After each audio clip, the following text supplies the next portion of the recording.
Welcome to my channel English fast now. चला तर विद्यार्थी मित्रांनो, आजच्या व्हिडिओमध्ये आपण लँग्वेज स्टडी मधील आपला जो क्वेश्चन नंबर 1 जो आहे तो लँग्वेज स्टडी मधील एक क्वेश्चन त्या ठिकाणी पाहूया. क्वेश्चन आहे, write related word as shown in the example. पहा, हा क्वेश्चन आहे. पहा, write the related word as shown in the example and the word is listen.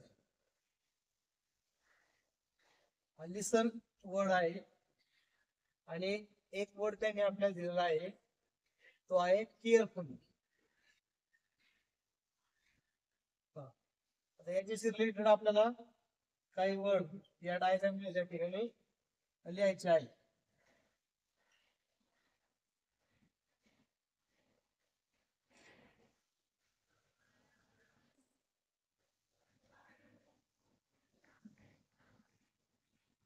अशा पद्धतीने डायग्राम आहे.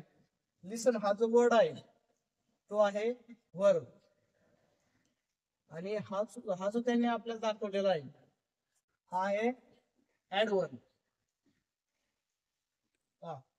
लिसन या वर्बशी रिलेटेड ऍडवर्ब आपल्याला या डायग्राम मध्ये त्या ठिकाणी शो करायचे आहे. म्हणजे या डायग्राम मध्ये या बॉक्स मध्ये आपल्याला त्या ठिकाणी लिसन वर्डशी रिलेटेड, लिसन या वर्बशी रिलेटेड ऍडवर्ब आपल्याला त्या ठिकाणी लिहायचे आहे. आता लिसनशी रिलेटेड केअरफुली म्हणजे काळजीपूर्वक, त्यानंतर आहे सायलेंटली, त्यानंतर प्रॉपरली, त्यानंतर वर्ड आहे करेक्टली,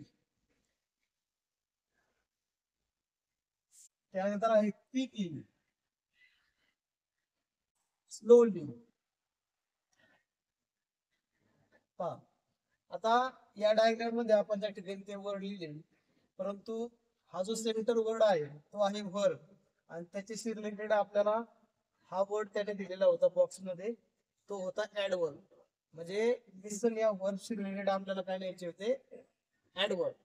मग त्याशी related silently, properly, correctly, quickly, slowly अशा पद्धतीने आपण हे वर्ड त्या ठिकाणी लिहिले. या डायग्राम मध्ये सेंटरला जो वर्ड असतो तो नाउन असतो किंवा वर्ब असतो. वर्ब असेल तर त्याच्याशी रिलेटेड ऍडवर्ब आपल्याला त्या ठिकाणी डायग्राम मध्ये लिहायचे असते. अशा पद्धतीने 2 मार्कासाठी हा क्वेश्चन आपल्याला त्या ठिकाणी विचारला जातो. तर विद्यार्थी मित्रांनो, आपण जर या चॅनलवर नवीन असाल तर चॅनलला सबस्क्राईब करा, नवीन व्हिडिओ पहा.